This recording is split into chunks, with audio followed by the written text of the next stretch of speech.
Lucas sempre achou que respeito era coisa que se impõe, não que se aprende. Na casa simples onde cresceu, ele falava alto e andava como se mandasse.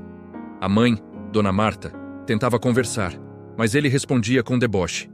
O pai, seu João, já cansado do trabalho, escolhia o silêncio para não piorar. Lucas interpretava esse silêncio como fraqueza e se sentia mais forte. Cada pedido virava discussão, cada conselho virava ofensa jogada na cara. E, sem perceber, ele ia matando a honra dentro do próprio lar. Naquela semana, o estresse aumentou porque Lucas perdeu um bico. Voltou para casa com raiva, querendo alguém para culpar pela frustração. A mãe perguntou se ele tinha comido e aquilo soou como provocação. "Para de me tratar como criança!" ele gritou, batendo a porta da cozinha. Ela tentou explicar que só se preocupava, mas Lucas não quis ouvir. O pai pediu calma e Lucas respondeu: "Você não manda em nada aqui." A frase ficou no ar como um golpe, e o ambiente esfriou de vez. Dona Marta segurou as lágrimas e continuou arrumando a mesa. Seu João respirou fundo, olhando para o chão, como quem engole a dor. Lucas foi para o quarto e aumentou o volume do celular, fugindo do peso. No feed, tudo parecia fácil. Gente feliz, carros, viagens, sucesso rápido. Ele se comparava, se sentia injustiçado e reforçava a própria revolta. "Se eu tivesse pais melhores, eu já teria vencido", repetia para si mesmo. E essa mentira o deixava confortável o suficiente para continuar cruel. No domingo, a mãe insistiu para ele ir à igreja com a família. Lucas riu, dizendo que Deus não pagava boletos e que fé era perda de tempo. Mesmo assim, foi, só para provar que ninguém mandava nele, nem Deus. Sentou no fundo, de braços cruzados, julgando cada palavra do culto. Mas a pregação falava sobre honra. Honra teu pai e tua mãe. Lucas tentou ignorar, mas a frase parecia bater direto na ferida. Ele saiu antes do final, irritado, sem saber que era o início do confronto. Na segunda-feira, Lucas acordou com o barulho do pai saindo cedo. Seu João tossia forte, mas ainda assim pegou a marmita e foi trabalhar.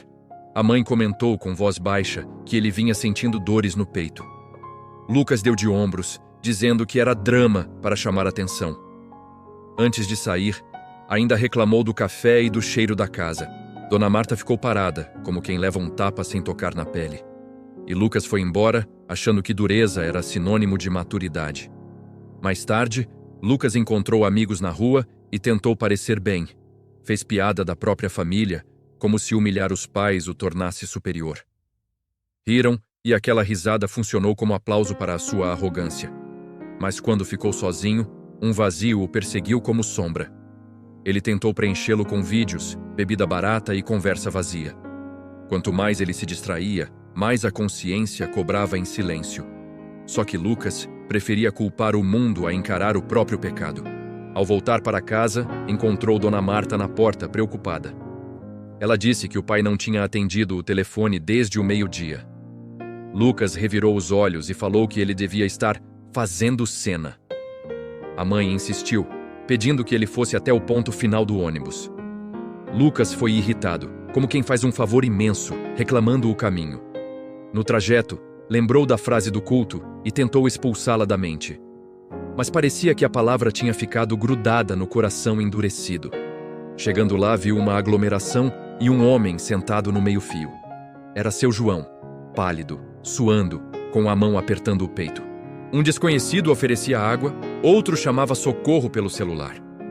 Lucas congelou por um segundo, como se o mundo tivesse parado. O pai levantou os olhos e, mesmo sofrendo, disse apenas: "Filho."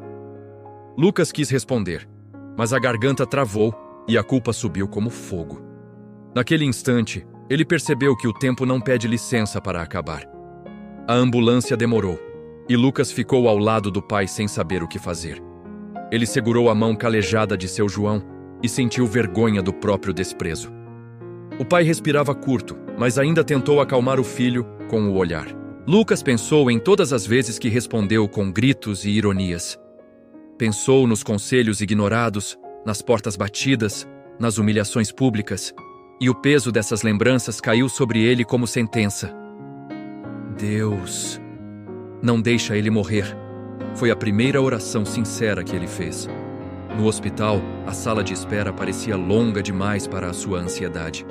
Dona Marta chegou correndo com o rosto molhado e o coração em pedaços. Lucas tentou abraçá-la, mas ela tremia, dividida entre medo e cansaço. Quando o médico apareceu, explicou que era risco alto e precisava de exames. Lucas ouviu tudo como se estivesse debaixo d'água, distante do próprio corpo. O som do relógio na parede parecia gritar a palavra tarde. E pela primeira vez, Lucas não queria vencer discussão nenhuma, só queria voltar atrás. Ele saiu do corredor e encontrou uma pequena capela no hospital. Entrou sem coragem, sentou no último banco e o silêncio o esmagou. Lembrou do mandamento, não como regra antiga, mas como espelho do que ele era. Ali ele entendeu. Maltratar pai e mãe não é personalidade forte, é pecado. É ferir quem te deu vida, é desprezar cuidado, é quebrar uma ordem de Deus. E o coração dele, tão cheio de razão própria, começou a rachar por dentro. Senhor, eu errei. Eu não sei consertar, mas eu preciso do teu perdão. Ele sussurrou. Enquanto orava, vieram memórias que ele tinha enterrado. O pai chegando tarde, mesmo exausto, para não faltar comida na mesa. A mãe acordando de madrugada para lavar roupa e ainda sorrir de manhã. Lucas viu amor onde antes via obrigação, viu sacrifício onde via cobrança. E a vergonha virou arrependimento. Não só medo de perder, mas dor pelo mal que fez. Ele prometeu a Deus que, se tivesse uma chance, mudaria de verdade. Na saída, o celular vibrou. Seu João vai para a cirurgia agora. A cirurgia terminou, mas o médico disse que as próximas horas seriam decisivas. Lucas ficou no corredor, andando de um lado para o outro, sem paz. Dona Marta, com as mãos trêmulas, repetia: Senhor, tem misericórdia. Lucas sentou ao lado dela e, pela primeira vez, não tentou ser durão. Ele pediu perdão à mãe ali mesmo, dizendo que sabia que tinha sido cruel. Ela não fez discurso, só segurou o rosto dele e disse: Eu te amo, meu filho. E aquele amor, sem cobrança, doeu mais que qualquer bronca. Quando seu João acordou, ainda fraco, Lucas entrou no quarto devagar. O pai tentou sorrir e Lucas sentiu um nó na garganta que não cabia nele. Ele se aproximou da cama e falou baixo: Pai, eu te desonrei. Me perdoa. Seu João fechou os olhos por um instante, como quem entrega algo pesado a Deus. Depois respondeu: Eu também errei em me calar demais, mas eu te perdoo. Lucas chorou sem vergonha, porque ali o orgulho tinha perdido a força. E naquele quarto, ele entendeu que perdão é milagre que recomeça a vida. Na saída, Lucas recebeu uma mensagem do pastor que tinha visto no culto. Ele nem lembrava que tinha anotado o número, mas agora aquilo fazia sentido. O pastor escreveu: Filho, arrependimento é voltar para Deus e voltar para a honra. Lucas respondeu contando tudo, e o pastor disse que iria ao hospital orar com eles. Quando chegou, leu um trecho sobre o filho pródigo e falou de restauração. Lucas ouviu como se fosse para ele, porque era.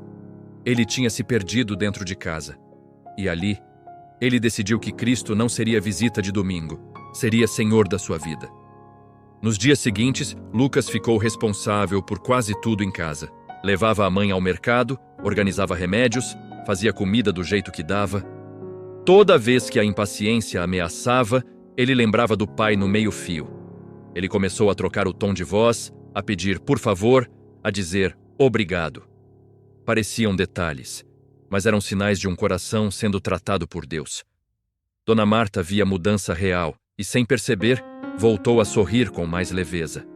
E Lucas entendeu que honra não é sentimento, é prática diária diante de Cristo. A casa parecia outra, não porque os móveis mudaram, mas porque Lucas mudou. Ele acordava cedo para ajudar, lavava a louça sem ser pedido, varria o quintal. No começo, Dona Marta estranhava, como quem espera a explosão depois da calmaria. Seu João observava em silêncio, com o olhar de quem quer acreditar, mas tem medo. Lucas não cobrava confiança. Ele sabia que confiança é colhida com tempo. Então, toda noite, ele sentava com os pais nem que fosse por 10 minutos. E ali, ele aprendia que presença também é uma forma de pedir perdão. Numa dessas noites, Lucas abriu a Bíblia que ficava esquecida na estante. Leu em voz alta: Honra teu pai e tua mãe, para que se prolonguem os teus dias. Ele parou, respirou fundo e confessou: Eu vivi como se vocês fossem lixo. Dona Marta chorou em silêncio, e seu João apertou os lábios, segurando a emoção. Lucas continuou: Eu não quero só parar de brigar, eu quero ser um filho de verdade. Ele pediu que orassem juntos, mesmo que fosse uma oração curta e tremida. E naquela sala simples, a paz começou a vencer uma guerra antiga. No dia seguinte, Lucas decidiu reparar também fora de casa. Mandou mensagem aos amigos com quem fazia piada dos pais e cortou as rodas. Alguns riram dele, outros disseram que ele estava virando crente demais. Lucas sentiu a pressão, mas entendeu que mudar custa caro para o orgulho. Ele arrumou trabalho, contribuiu com as contas e parou de tratar a casa como hotel. Quando vinha a irritação, ele lembrava do hospital e do filho, dito com dor. E isso virava freio, porque arrependimento verdadeiro muda a atitude, não só a fala. Numa tarde, seu João chamou Lucas no quintal e entregou uma caixa antiga. Dentro havia fotos, cartas e um relógio simples que ele guardava desde jovem. Eu pensei que você nunca ia me respeitar, o pai disse com voz baixa. Lucas chorou e respondeu: Eu quase te perdi para entender o valor que você tem. Seu João colocou a mão no ombro dele. Deus usa a dor para acordar a gente. Lucas abraçou o pai e a mãe, e ali a história mudou de rumo, porque a verdade de Cristo não é só condenar o erro, é transformar o coração arrependido. Algumas semanas depois, seu João já caminhava melhor e voltou a sorrir. Lucas percebeu que o milagre não era só a saúde do pai, era a cura da casa. Ele começou a ouvir mais do que falar, e a falar sem ferir.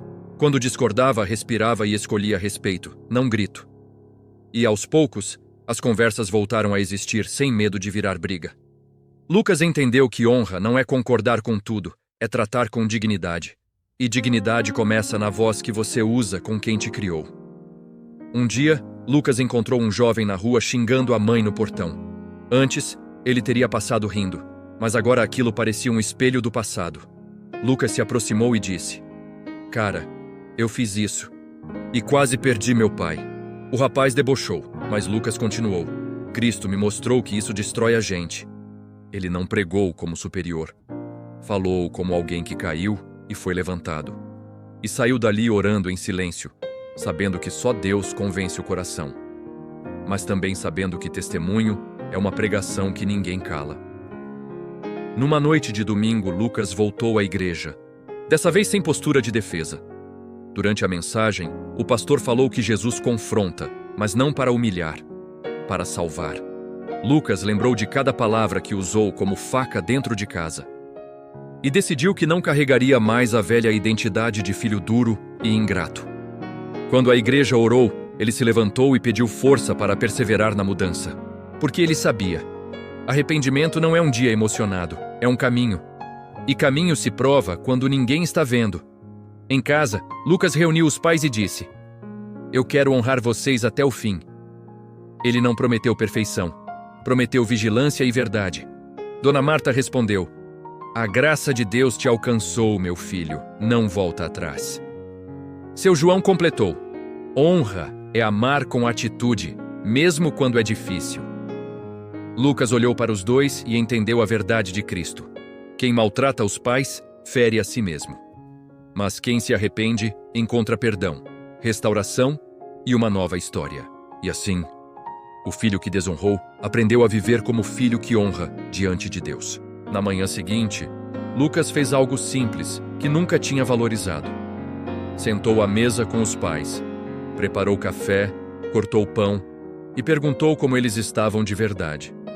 Seu João respondeu devagar, como quem reaprende a conversar sem se defender. Dona Marta contou pequenas preocupações que antes guardava em silêncio. Lucas ouviu até o fim, sem corrigir, sem interromper, só presente. Ele percebeu que honra também é dar lugar ao outro dentro do seu tempo. Com o passar dos dias, a mudança deixou de ser fase e virou rotina. Lucas colocou limites nas amizades, cuidou do trabalho e começou a chegar em casa com intenção, não só com o corpo. Quando escorregava no tom, ele parava e dizia: "Desculpa, eu não quero voltar a ser quem eu era."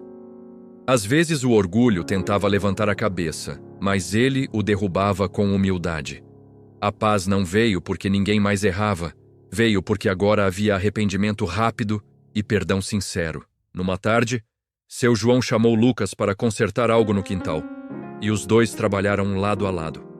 Entre um parafuso e outro, o pai contou histórias de quando era jovem, de lutas que nunca tinha mencionado, de medos que sempre escondeu. Lucas sentiu vergonha de ter julgado sem conhecer e gratidão por ainda ter tempo. Ele respondeu: "Eu quero aprender com o Senhor, pai, e quero que o Senhor saiba que eu estou aqui." Seu João não fez drama, só assentiu, mas o olhar dele dizia mais do que palavras. Naquela noite, os três se ajoelharam na sala e agradeceram a Deus pelo recomeço. Lucas entendeu que Cristo não apenas o livrou de perder o pai, mas o livrou de perder a alma na própria dureza. Ele decidiu que sua casa seria um lugar de respeito, não perfeito, mas saudável. E quando a lembrança do passado tentava acusá-lo, ele lembrava da graça. Deus não apaga a história, ele redime. Assim, a família seguiu em frente com uma certeza simples: honra é uma semente diária, e Cristo é quem faz crescer.